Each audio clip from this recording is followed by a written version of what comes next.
بسم اللہ الرحمن الرحیم۔ السلام علیکم ورحمۃ اللہ وبرکاتہ۔ بسم اللہ الرحمن الرحیم۔ عزیز طلباء اکرام، ایم اے اسلامیات کے مضمون فقہ و اصول الفقہ کا آج ہمارا سبق نمبر 238 ہے، جس کا عنوان ہے کتاب النکاح کا الباب الثانی۔ جیسا کہ آپ کو معلوم ہے کہ ہمارا دوسرا باب چل رہا ہے اور دوسرے باب کی الفصل التاسع یعنی 9ویں فصل انشاءاللہ ہم شروع کریں گے۔ تو نیا سبق شروع کرنے سے پہلے ہم گزشتہ سبق کا خلاصہ دیکھتے ہیں۔ پچھلے سبق میں ہم نے سب سے پہلے عبارت کا ترجمہ اور عبارت کی مختصر تشریح پڑھی تھی، اور مختصر تشریح کے دوران ہم نے امام مالک رحمہ اللہ کے 2 اقوال پر گفتگو کی تھی، یعنی امام مالک رحمہ اللہ کے 2 قول تھے، دونوں قول کی ہم نے تفصیل بیان کی۔ ایسے ہی جو مسئلے میں اختلاف تھا فقہا کا، اس اختلاف کی وضاحت بھی ہم نے پچھلے سبق میں کی ہے۔ ایسے ہی امام ابو حنیفہ رحمہ اللہ نے جو فرق بیان کیا تھا دونوں صورتوں میں کہ اکٹھا نکاح ہو یا الگ الگ نکاح ہو، تو دونوں صورتوں میں امام مالک رحمہ اللہ نے فرق بیان کیا تھا۔ اکٹھا جو ہے قید ہو کر آئے ہیں تو پھر اپنے پرانے نکاح پر برقرار رہیں گے، اور اگر الگ الگ قید ہو کر آئے ہیں تو پھر ان کا نکاح فسخ ہو جائے گا۔ تو اس فرق بیان کرنے کی وجہ کیا ہے، تو وجہ پر ہم نے گفتگو کی تھی۔ تو انشاءاللہ ایسے ہی آج کے اس سبق میں ہم سب سے پہلے عبارت کا ترجمہ اور عبارت کی مختصر تشریح پڑھیں گے، اور مختصر تشریح کے دوران 9ویں فصل جو ہے الفصل التاسع ہم شروع کریں گے، اور 9ویں فصل ہے احرام سے قائم ہونے والی حرمت، یعنی احرام کے ذریعے بھی حرمت قائم ہو جاتی ہے۔ اس کے بارے میں فقہا کا جو اختلاف ہے انشاءاللہ ہم اختلاف کی وضاحت کریں گے، یعنی فقہا کے اس بارے میں جو مختلف اقوال ہیں تو ان اقوال کی انشاءاللہ ہم تفصیل بیان کریں گے، اور ایسے ہی پھر اختلاف کا سبب بھی بیان کریں گے کہ فقہا کے درمیان میں جو یہ اختلاف واقع ہوا ہے اس اختلاف کا سبب اور وجہ کیا ہے، اور پھر آخر میں مصنف نے وجہ ترجیح بیان کی ہے کہ فقہا کے ان اقوال میں سے یا فقہا کی ان آراء میں سے کون سی جو راجح ہے، کس کو ترجیح دی جائے گی، تو انشاءاللہ وجہ ترجیح بھی ہم بیان کریں گے۔ تو چلیے دیکھتے ہیں، یہ آج کی ہماری عبارت ہے الفصل التاسع، 9ویں فصل، فی مانع الاحرام، احرام کے معنی کے بارے میں، یعنی احرام سے قائم ہونے والی جو حرمت ہے اس کے بارے میں یہ 9ویں فصل ہے۔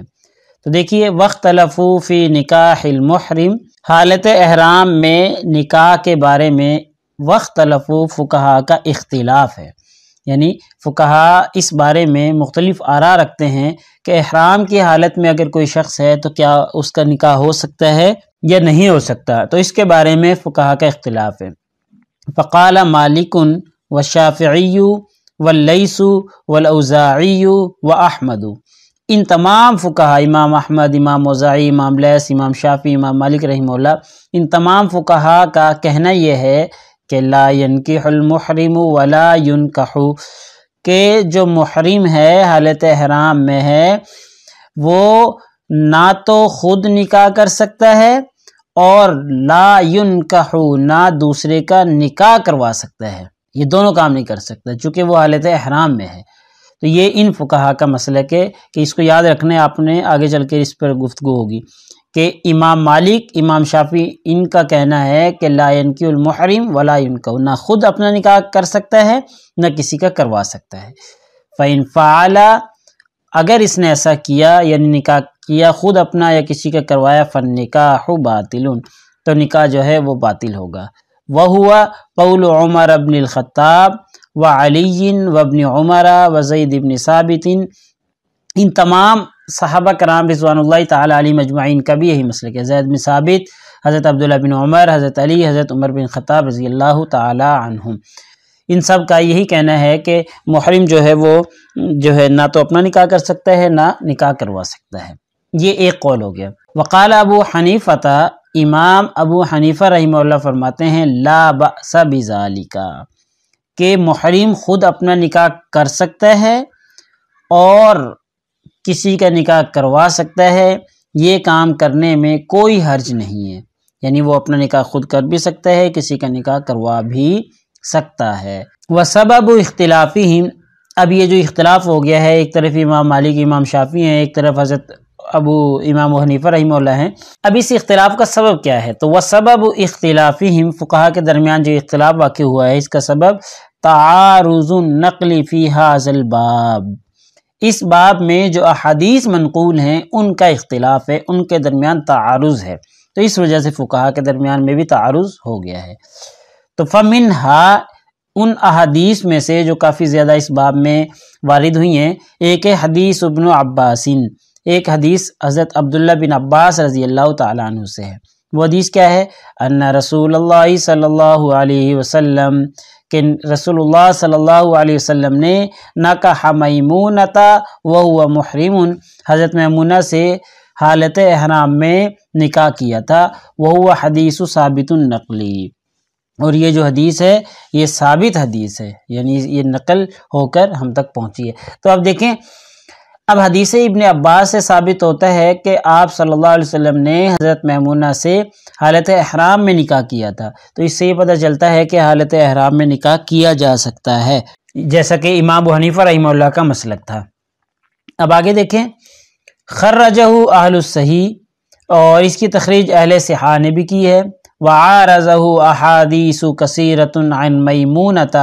اور دوسری متعدد احادیث اس کے خلاف ہیں، یعنی حضرت عبداللہ ابن عباس والی ایک روایت ہوگی جس ثابت ہوتا ہے کہ نکاح کیا جا سکتا ہے حالت احرام، اب دوسری جتنی بھی احادیث ہیں، کثیر احادیث جو ہیں وہ اس کے مخالف ہیں۔ حضرت میمونہ سے ہے کہ ان رسول اللہ صلی اللہ علیہ وسلم تزوجہا وہو حلال،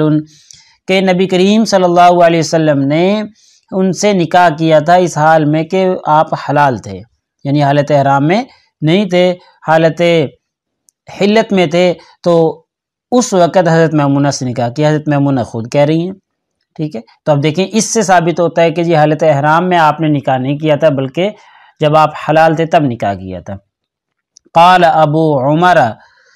عمر فرماتے ہیں، رویت عنہا من طرق شتى، حضرت میمونہ سے یہ مختلف طریقوں سے وارد ہوئی ہے یہ والی روایت، من طریق ابی رافع کے طریق سے بھی، ومن طریق سلیمان بن یسار، سلیمان بن یسار کے طریق سے بھی، وہ مولاہا، جو کہ ان کے مولا تھے، وعن یزید بن الاسم، اور ایک طریق جو ہے یزید بن اسم کا بھی ہے، وروا مالک، امام مالک رحمہ اللہ سے مروی ہے اسی طریقے سے، من حدیث عثمان بن عفان، حضرت عثمان بن عفان والی حدیث جو ہے اس سے، مع ھذا انہ قال، باوجود اس کے کہ فرمایا، قال رسول اللہ صلی اللہ علیہ وسلم، نبی کریم صلی اللہ علیہ وسلم نے فرمایا، لا ينکح المحرم ولا ينکح ولا یخطب، کہ محرم نہ نکاح کرے، نہ نکاح کرائے، نہ نکاح کا پیغام بھیجے، تو یہ کچھ بھی کام وہ نہیں کر سکتا۔ تو اب یہ حدیث عثمان بن عفان ہو گئی، جس سے ثابت ہوتا ہے کہ محرم جو ہے نہ تو نکاح کر سکتا ہے، نہ کروا سکتا ہے، اور نہ وہ پیغام بھیج سکتا ہے۔ اور پیچھے حضرت عبداللہ ابن عباس سے جو روایت تھی اس سے ثابت ہوتا تھا کہ آپ صلی اللہ علیہ وسلم نے حضرت میمونہ سے حالت احرام میں نکاح کیا، تو اس کا مطلب نکاح ہو سکتا ہے۔ تو اب دیکھیں، فمن رجح حدیث ابن عباس، وہ فقہا جنہوں نے ان احادیث پر حدیث ابن عباس کو ترجیح دی ہے، یا کاٹ دیا، وہ فقہا جنہوں نے ان احادیث کو حدیث ابن عباس پر ترجیح دیا ہے، یعنی اس حدیث کو، حضرت عثمان بن عفان والی حدیث ہے، اور ایسی حضرت میمونہ سے جو یہ مختلف طریق سے حدیث آئی ہے، ان احادیث کو ترجیح دی ہے حدیث ابن عباس پر، تو وہ کہتے ہیں لا ينکح المحرم ولا ينکح، کہ محرم نہ تو نکاح کر سکتا ہے نہ کروا سکتا ہے۔ اور ومن رجح حدیث ابن عباس، اور وہ فقہا جنہوں نے حدیث ابن عباس کو ترجیح دی ہے، یعنی ان احادیث پر، حضرت عثمان بن عفان سے جو روایت تھی اور حضرت میمونہ سے، ان احادیث پر حضرت ابن عباس والی جو روایت تھی جس میں آپ صلی اللہ علیہ وسلم نے حضرت میمونہ سے حالت احرام میں نکاح کیا تھا، اس کو ترجیح دی ہے۔ او جمع بینہ و بین حدیث عثمان بن عفان، یا انہوں نے کوشش کی ہے کہ حضرت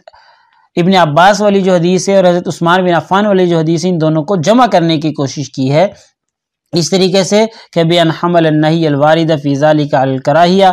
کہ جو یہ نہیں ہے نا کہ نکاح نہیں کیا جا سکتا جیسا حضرت عثمان بن عفان والی حدیث میں، اس کو انہوں نے کراہیت پر محمول کیا ہے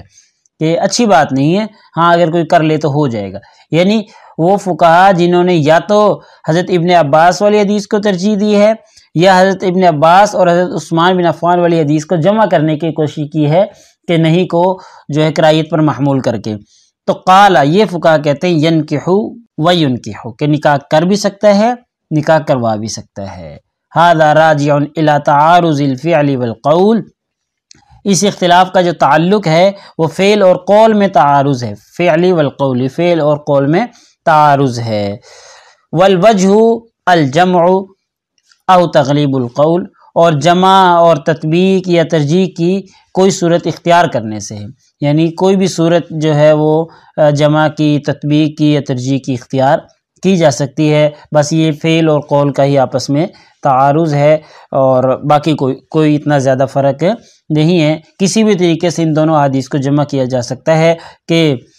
تطبیق کے ذریعے بھی جمع کیا جا سکتا ہے اور ترجیح کے ذریعے بھی جمع کیا جا سکتا ہے. کسی ایک کو تغلیب القول، کسی ایک کو ترجیح دے دی جائے، دونوں کو جمع کر کے، تو اس طریقے سے ان دونوں روایات پر عمل بھی ممکن ہے.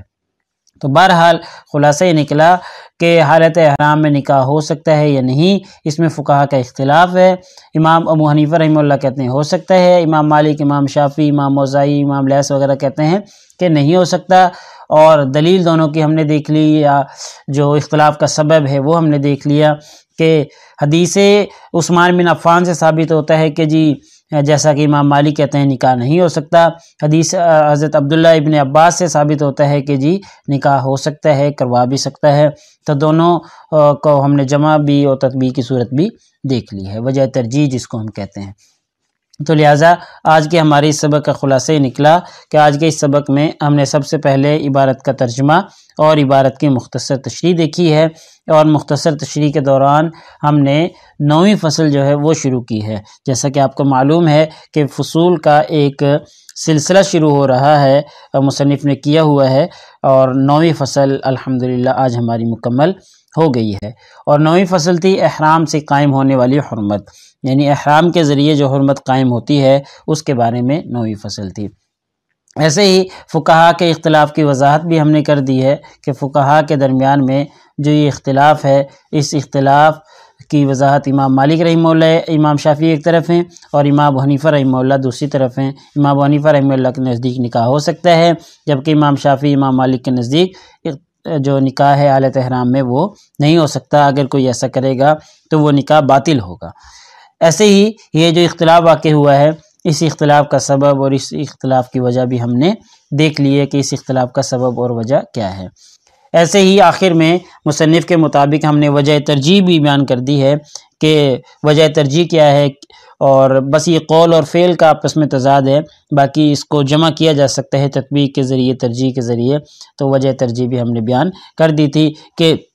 جو نہیں ہے اس کو کراہیت پر معمول کر کے جمع کر دیں گے دونوں کو، کہ ہاں بھئی نکاح ہو تو سکتا ہے لیکن اچھی بات نہیں ہے. تو پیپر میں پوچھے جانے والے سوالات سے متعلق اگر ہم گفتگو کریں تو ایک یہی سوال ہے کہ جی مذکورہ عبارت کا ترجمہ اور تشریح کریں. ایسے ہی ایک سوال یہ ہے کہ احرام سے قائم ہونے والی حرمت کے بارے میں فقہا کا اختلاف بیان کریں، نیز دلائل بھی پیش کریں. تو دلائل دونوں کے ہم نے دیکھ لیے ہیں. اختلاف کا سبب جو ہے تھا اس کے روشنی میں یا اس کے مطابق اس میں مصنف نے دونوں کے ایک ایک دلائل بھی بیان کر دیے ہیں. تو اگلے سبق نمبر 239 میں انشاءاللہ ہم اسی ترتیب سے چلتے رہیں گے، اور کتاب النکاح کا الباب الثانی جو کہ ہمارا چل رہا ہے چلتا رہے گا، اور آگے ہم الفصل العاشر سے انشاءاللہ پڑھیں گے، یعنی 10ویں فصل جو ہے وہ شروع کریں گے. جزاکم اللہ خیر. السلام علیکم ورحمۃ اللہ وبرکاتہ. اللہ پاک آپ سب لوگوں کا حامی و ناصر ہو. اگلے سبق تک اجازت چاہتا ہوں. اللہ تعالیٰ آپ سب لوگوں کو کامیابیاں اور ترقیاں نصیب فرمائے.